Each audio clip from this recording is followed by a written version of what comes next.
1958 supreme കോടതി വിധിയുണ്ടായപ്പോഴും 1995 2017 ഉണ്ടായ കോടതി വിധികളെല്ലാം മലങ്കര സഭ വിഭജിക്കപ്പെടുന്നതിനുള്ള കോടതി വിധികളല്ല, മലങ്കര സഭ ഒന്നാകുന്നതിനുള്ള കോടതി വിധികളാണ്. ആ എല്ലാ കോടതി വിധികളും പറഞ്ഞിരിക്കുന്നത്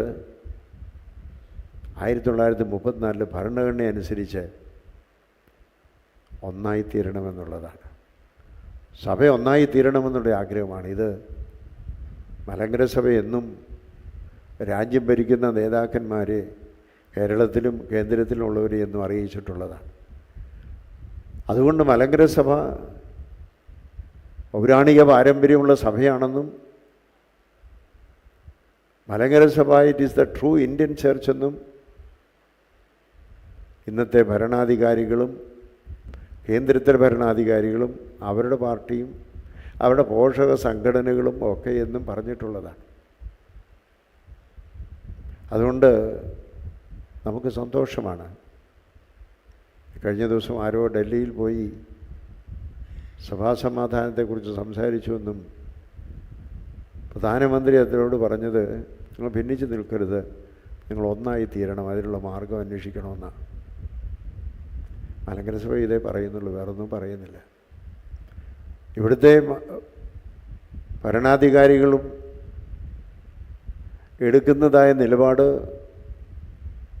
വട്ടശ്ശേരി തിരുമേനി എടുത്ത നിലപാട് തന്നെയാണ്. അതിനുവേണ്ടി ആ മലങ്കര സഭ എന്നും നിലകൊള്ളുന്നത്. ഞങ്ങൾക്ക് കുറച്ച് ഭാഗം ഭാഗിച്ചു തരണമെന്നും അതിനുള്ളതായ ഓർഡർ ഉണ്ടാകണമെന്നും ഒക്കെ ആഗ്രഹിച്ചാണ് അവിടെ പോയതെന്നാണ് അറിയുന്നത്. പക്ഷേ അതിന് ഇന്ന് രാജ്യം ഭരിക്കുന്ന ഒരു പ്രധാനമന്ത്രിയും ഒരു പാർട്ടിയും സമ്മതം മുഴുവെന്ന് നമുക്ക് തോന്നുന്നില്ല. കാരണം അത് ഈ സഭയുടെ അസ്തിത്വത്തിനെതിരായുള്ള ഒരു നിലപാടാണെന്ന് അവർക്കറിയാം. സഭ ഒന്നായി തീരണമെന്നുള്ളത് രാജ്യത്തിൻ്റെ സമാധാനമാണ്. കുസ്തന്തീനോസ് രാജാവ് നിക്കായിലെ സുന്നഹദോസ് വിളിച്ചു കൂട്ടിയത് രണ്ട് വ്യത്യസ്തമായ ക്രിസ്തീയ വിശ്വാസ ശൈലികൾ മൂലമുള്ളതായ തർക്കം മാറ്റി അതൊന്നാകണമെന്നുള്ളതാണ്. അതിനുവേണ്ടിയാണ്. അതുപോലെ ഇന്നത്തെ ഭരണാധികാരികളും അപ്രകാരമാണ് നിലപാട് ചെയ്യുന്നത്. ആ ഭരണാധികാരികളുടെ നിലപാട് തന്നെയാണ് നമ്മുടെയും നിലപാട്. അവരും സഭ ഒന്നായി നിൽക്കണം, സഭ ഭിന്നിക്കുവാനുള്ള ഓർഡറൊന്നും തരാൻ ഞങ്ങളെക്കൊണ്ട് ഒക്കെയില്ല എന്നുള്ളതാണ് അവരുടെയും നിലപാട്. ഇത് സഭ ഇവിടെ പറയുന്നു. അതിന് ഡൽഹിയും അല്ലെങ്കിൽ മറ്റേ ലോകത്തിലെ മറ്റ് കേന്ദ്രങ്ങളോ അമേരിക്കയിലോ ഒരിടത്തും പോകേണ്ട ആവശ്യമില്ല. കേരളത്തിൽ അത് സാധിക്കും. സഭ ഒന്നാകാൻ മനസ്സുണ്ടാവണം. സഭയുടെ സ്വത്വം മനസ്സിലാക്കണം, സഭയുടെ സത്യം മനസ്സിലാക്കണം.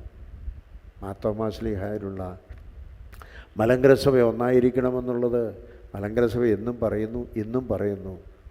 അതിന് ഈ രാജ്യത്തിൻ്റെ എല്ലാ സപ്പോർട്ടും നമുക്കുണ്ട് എന്നുള്ളത് നമ്മൾ സന്തോഷത്തോടെ ഓർക്കുക.